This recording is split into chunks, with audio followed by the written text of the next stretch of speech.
9th class बेटे, हम कर रहे थे आपका जो सेट 2 का एग्जाम हुआ था।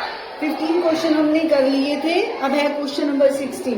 देखो बेटा, ये फिगर आपको गिवन है, ठीक, और हमें पी क्यू और आर एस ये कैसी रेखाएं हैं? समांतर। ये समांतर का साइन दिया हुआ है आपको कि पी क्यू और आर एस दो समांतर रेखाएं हैं। एम एक्स क्यू यानी ये वाला एंगल, बीच वाले पे होता है ना एंगल, एक्स पर कौन सा एंगल है? 135। और एम वाई आर यानी वाई पर जो एंगल है वो कितना है? 40। हमने निकालना कौन सा है? एक्स एम वाई यानी ये वाला एंगल हमने निकाला। आ गई समझ? ठीक है। इसमें बेटा जो हमें गिवन है, हमने उसकी हेल्प से ये एंगल निकाले। अब आप इस क्वेश्चन में ध्यान दो कि ये वाला जो क्वेश्चन है उसमें दो रेखाएं हमें समांतर दी हुई है, ठीक है, और दो एंगल भी दिए हुए हैं, ठीक। अगर मैं इस बीचों बीच एम के बीचों बीच से एक लाइन पास करवा दूं, ठीक है, ये मैं अपनी तरफ से रचना कर रही हूँ। रचना का मतलब होता है जो हम अपनी तरफ से बनाते हैं, ठीक है। ये मैंने अपनी तरफ से की, तो हमने क्या रचना की है?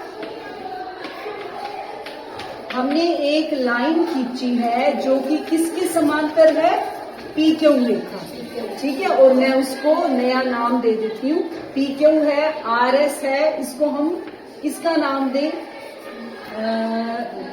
जेड, वाई तो है अपने पास, जेड डब्ल्यू का है, ठीक है, या डब्ल्यू जेड का नाम दे दिया हमने। जेड डब्ल्यू दो या डब्ल्यू जेड दो, एक ही बात है।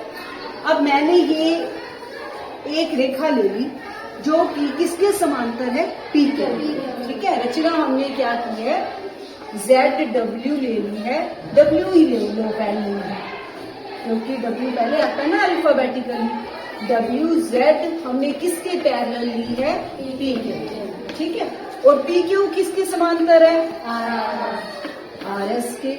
ये हमें गिवन है, दिया हुआ है, तो डब्ल्यू जेड जो है वो आर एस के भी समांतर हो जाएगी, ठीक है। इसीलिए डब्ल्यू जेड समांतर है आर एस के। मेरे कहने का मतलब ये है बेटा कि जो मैंने रचना की वो वाली रेखा इसके भी समांतर है और इसके भी समांतर, ठीक है। यहाँ तक नो कंफ्यूजन, ठीक है। अब देखो बेटा, अब ये वाली जो लाइन है वो इस कोण को दो भागों में बांट रही है ना। इसका मतलब मैं ये वाला कोण निकाल दूं और ऊपर वाला कोण निकाल दूं अलग से, तो और उन दोनों को मैं जोड़ दूं तो एम वाला कोण आ जाएगा, yes. ठीक है।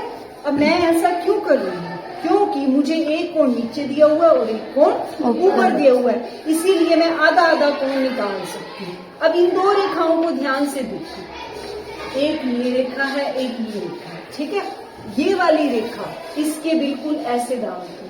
ये कैसी रेखा? त्रियक।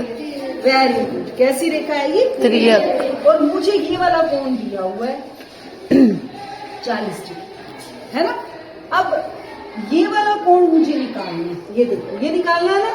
Yes ma'am. इसको मैं, अब इसका और इसका क्या रिलेशन? एकांतर अंतः कोण। एक्सीलेंट, एकांतर अंतः कोण। और हमें पता है कि एकांतर अंतः कोण आर पर होते हैं। इसका मतलब ये वाला कोण भी कितने डिग्री का होगा? 40 डिग्री का, ठीक है।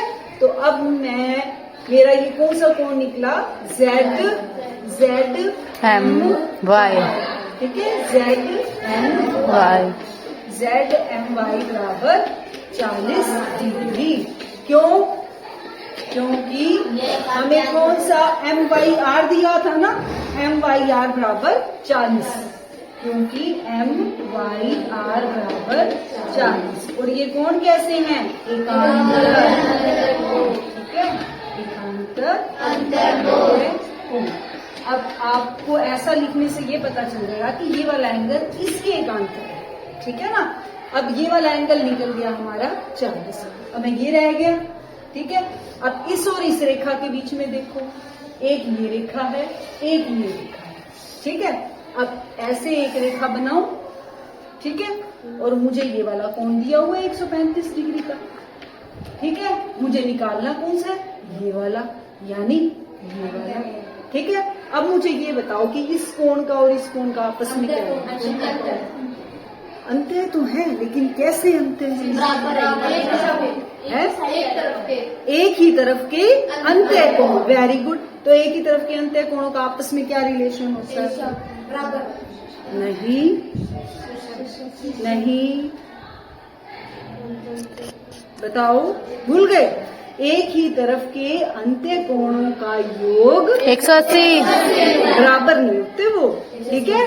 यानी ये वाला कोण और ये वाला कोण अगर मैं जोड़ दूं तो दोनों मिलके 180। इसको मैं मान लेती हूँ कोई कोण, ठीक है?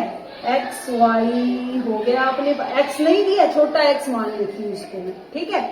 यानी एक्स प्लस 135 डिग्री कितना होगा? तो एक्स कितना होगा? 180 माइनस 135। 180 में से 135 घटाओ, 10 में से 5 गए 5, 7 में से 3 गए 4।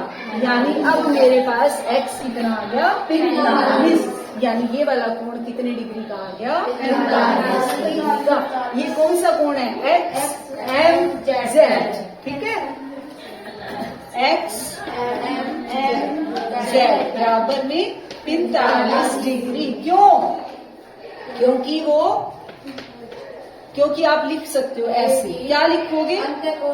क्योंकि एक ही तरफ के अंत्य कोण।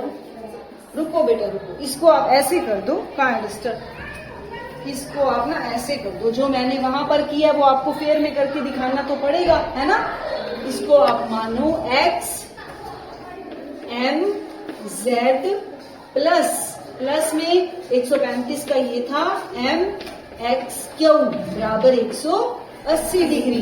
क्योंकि यहाँ लिख दोगे आप एक ही तरफ के